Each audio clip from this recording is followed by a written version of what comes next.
So, I have to report that the heater worked out very well. We went camping last weekend, and it got down to some pretty cold temperatures at night, single digits for sure, probably 5 or 6 degrees Celsius. And yeah, the heater worked beautifully. My wife was very happy. Today I'm going to work on something a little different. My double chin.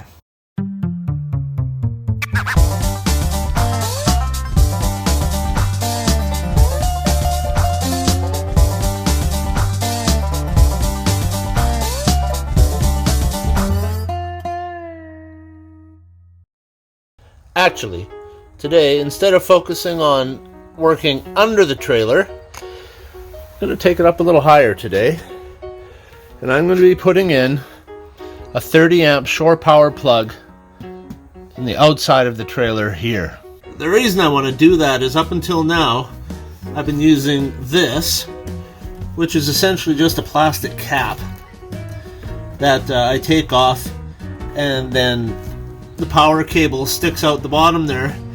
But that is just a perfect door for mice or other rodents to be able to get into the trailer. So I don't really know what was done originally, but it wasn't a plug in the side of the trailer, which is how modern trailers come. Something to consider that's a little bit different with this trailer, and you'll see it when we get there, is this is a metal, it's an aluminum shell, but there's no plywood underneath this.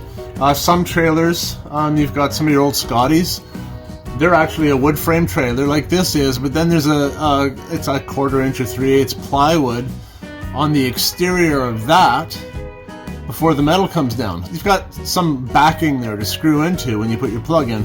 I don't have that here, so I have to get a little bit creative, and I figured out what I'm going to do, and I'll show you that. So this is the cable I was talking about. It just sits here, and I've got a wire wheel tucked in here, and some steel wool. And anybody who's been around rodents and mice knows that they will not chew through this. They don't like it at all. Remember when I cut the hole out of the floor, the circle, and said that I'm going to save this piece? Well, this is what I'm going to save it for. This is coming out, and I'm going to put that piece back in here. So this is the plug that is going to go in the outside of the trailer.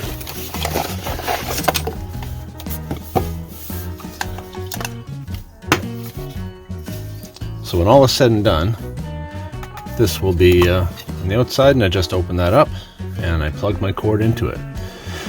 Now, you can see, possibly, that I have modified things a little bit here. There's a reason for that. You see this 30 amp plugs come in basically 2 different configurations for RVs. They come in this one, which is just it's an older style. And they come in a slightly newer style, more common on a modern trailer now, where one of these tabs will actually have a little bend to it, right? So the plug can only go in a certain way, and it kind of locks in place. The reason I went with this one is because this is what my cord has, and the reason I didn't just get a different plug and then get an updated or a newer cord is with the price of everything these days, especially anything like copper. In Canada here, I'm paying $100 just for like a 25-foot cord. It's ridiculous. The cords are too shallow to actually plug in all the way. And the orientation of this used to be the grounding pin was down here, and our neutral and positive were sitting up here. And I undid this and turned it to be orientated that way, so the cord will actually plug in like this. The reason I did that is because if I would have notched this out at the bottom, I'd have lost this tab here, and I wanted that tab to be able to close that up, right? You can't tell that it's been modified in any way like that with the door closed. I care less about the fact that it's been modified. It just needed to work properly, and now it does. That's just kind of an aside. Anyways, the instructions call for a 3-inch hole. So to do that, I have a 3-inch hole saw. What's really important when I get to the outside is, actually what I'm going to do is I'm going to remove this first. And I'm just going to drill through with this first, because I want a hole on the outside when I come at it. I want a hole there first. I don't want to drill through, make my hole, because when I do that, when this punctures through the skin, this is going to come in, and these teeth are so aggressive they'll just bite on the metal and could potentially scrape up the outside of the trailer, and I don't want to do that at all. And I think I'm going to start that from the inside, because in this way I can landmark it exactly where I need it. And that doesn't reach it. I need to get a longer bit. Okay, back.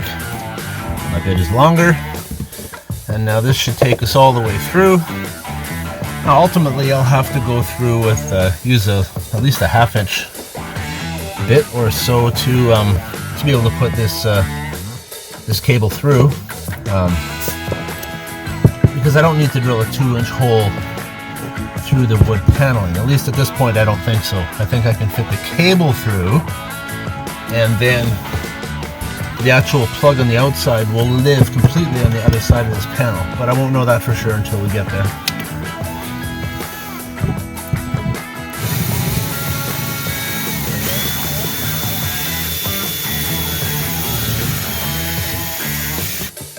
Okay, we are through. Let's go see where that has landed us. Okay, here we are. This is just pencil mark. That will erase with a wet finger. I think I said 3 inches before, but the actual size of the hole saw that I need is 2 7/8. If anyone's following along and going, hey, I'm going to cut a 3-inch hole in the side of my trailer. Don't even use this for whatever type of plug that you may have. Follow your instructions, and that's the size of hole that you would put in. See why I started with the pilot hole here now. It's already through, so I'm not going to get any, it's not going to all of a sudden want to jump on me. Just have to get it spinning and then slowly meet the trailer, and hopefully don't do any damage to the skin around it. Some people might put masking tape around here, but the reality is this thing is so sharp and aggressive that if you put masking tape there, it's just going to chew through that too. It won't make a difference.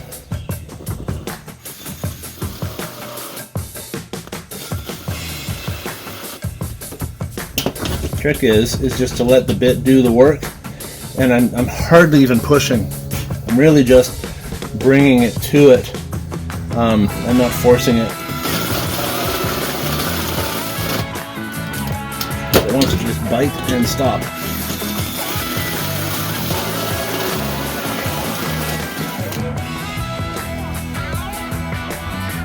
It's just a very thin, 3/4 inch fiberglass insulation with a vapor barrier on it. So now I'm curious to see if the depth of the plug will go all the way in. I don't want to have to cut a hole in the inner paneling if I can avoid it. So I'm just going to go check that. Give me a sec. So here's my assembled plug, and the way I'm going to check the depth is to see if this fits in here.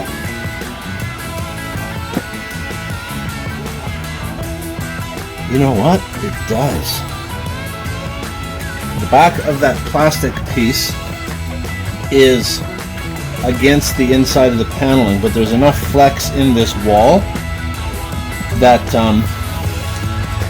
I don't have to cut through the paneling beyond an opening large enough for the wire to fit through, which is about the size of my finger. So I'll show you what I'm looking at in here.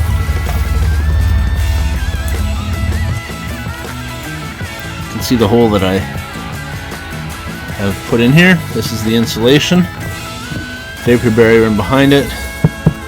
There's the back side of the wood paneling there. And so it's just deep enough to allow this to fit without having to cut a hole in the actual wood paneling itself. So I'm pleased about that.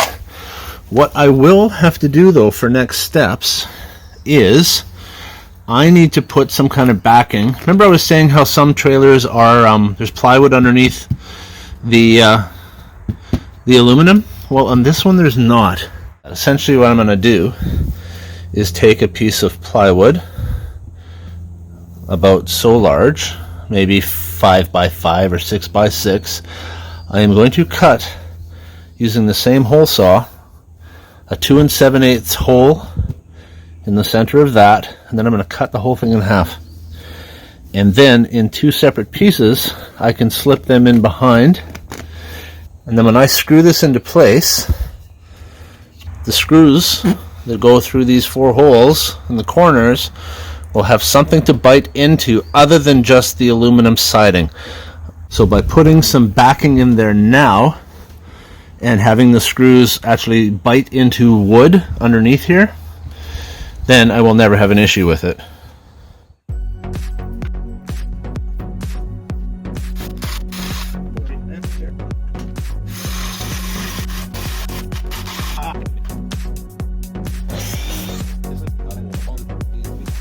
So the idea now is to slip this in behind the metal and just hold it in place with 1 or 2 small screws, so that then I can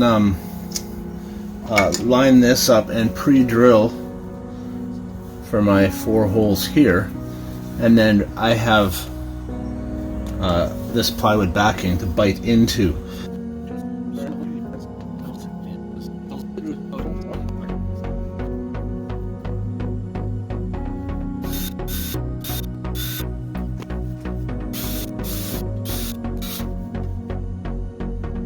Just give you a look at where I'm at there now, and yeah, where I now have to be extremely careful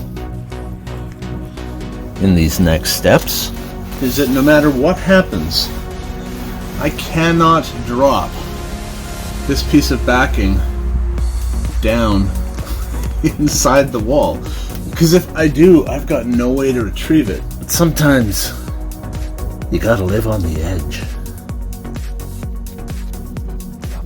If I slip this in this way, yeah, I have to be so careful. If I drop this, I am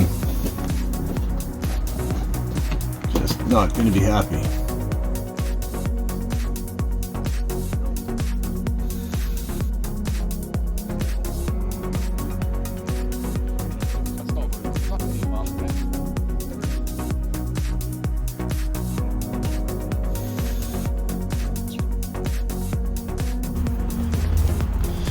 So yeah, this whole process that I'm doing here, this was not included in any instructions or in any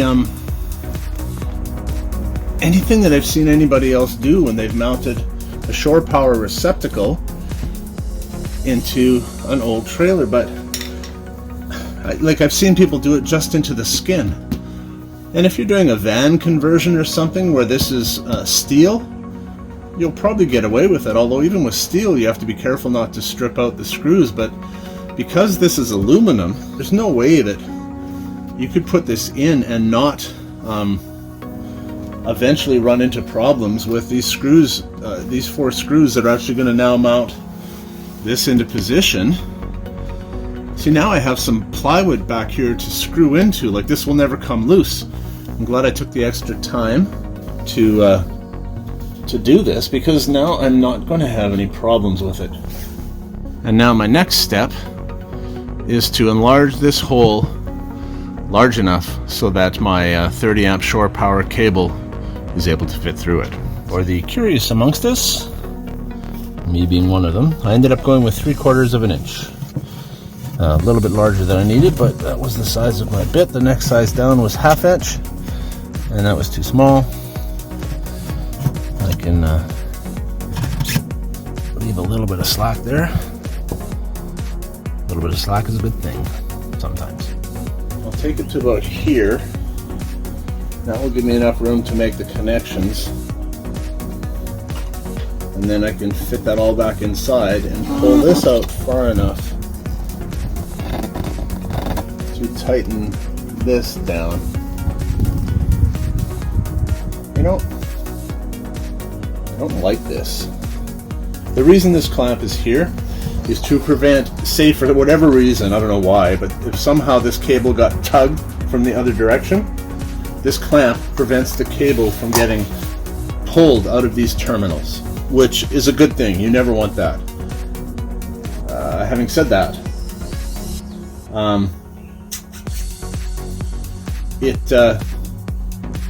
I can accomplish that by clamping it on the inside as well, which is what I'm going to do, because I want the cable running through the center of this cup, like this. That is what I am going to do.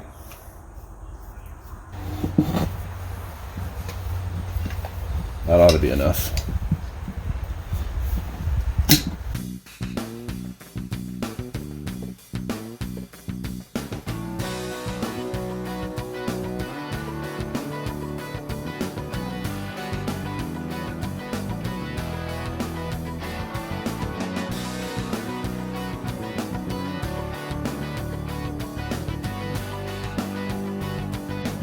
You'll notice that this doesn't look like Romex in that it's not solid copper, it's stranded.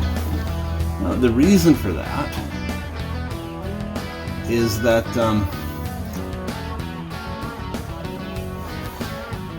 when copper is in your walls and it's affixed here and there, and that keeps it from movement and vibration and whatnot, where this cable is kind of a little bit more sloppy. Can vibrate around and move, and in order to be able to handle the vibration without getting brittle and breaking, it's multi-stranded. That's why an extension cord is multi-stranded as opposed to solid, because an extension cord is constantly rolled up and rolled out and coiled and moved and bent and twisted and kicked, and it just the integrity of the wire lasts longer.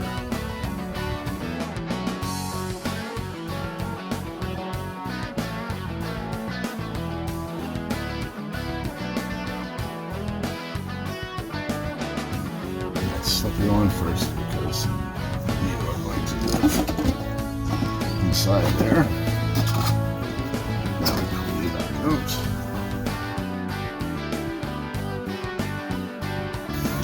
These really are put together quite nicely.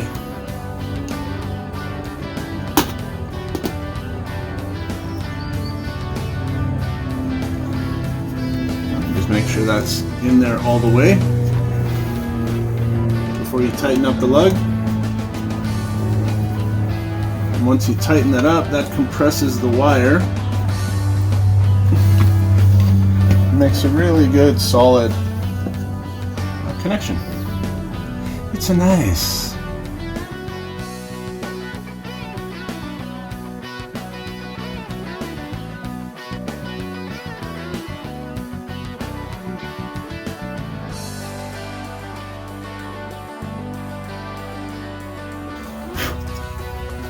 Now, the other thing, and I may come back, it comes with this nice squishy rubber foam gasket on the back of here, so it's not supposed to need any other kind of sealant, but I will probably come back afterwards and maybe pull this back out and either with some butyl tape maybe, or maybe a little Dicor, run a bead along the back of here and then put it back in and reseat it, just because I want to make sure that no moisture can come down the wall and get in there. And it's not supposed to, But I'm also not mounting it against a perfectly flat surface either. I'm mounting it against the side of a trailer.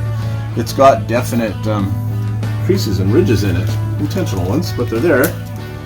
And so what they will do is prevent, I think, prevent the plug from being seated so well that it is waterproof. And I want it to be waterproof. So before I take the trailer out and expose it to the rain, just looking at this now, I really think that I'm going to need to put something else in there, because I don't think it's going to. I could be wrong. We'll see once I get everything tightened up. If it compresses that foam rubber seal all the way around so that there are no gaps or openings, well, then it's probably safe to say that we've got a nice weatherproof seal. But if it does not, then we do not. I gotta tell you, the idea of that wood backing is great, because there's no way that these screws would hold well enough into the aluminum alone. You know what? Huh. That is good. Well, that is good. If I can get the top to seal as well as that, you know what? We might have a very good seal here without having to do anything else.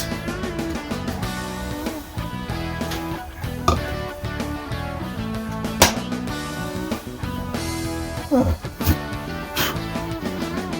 Let me give you a closer look at that and you tell me. Okay, from the sides it looks very good and I'm happy with that. But when I look at the top, you see that slight gap back there? Yeah, so I will need to run around that with some butyl tape or some Dicor sealant. Not silicone. Never use silicone sealant on a trailer. It's fine for your bathroom in your house, but it's not meant for trailers. They make much better products for that. And yep, I'll always recommend using those. There it is. My Shore Power plug, 30 amp. If I could have got one in white in this style, I would have, but at the time that I was searching, I could not find one. But that is going to be a lot better than that mouse hole down there. And yeah, now all I got to do is remove that and seal that up permanently. And well, who knows? I might paint that. And then maybe next year I'll get some proper rims and baby moons.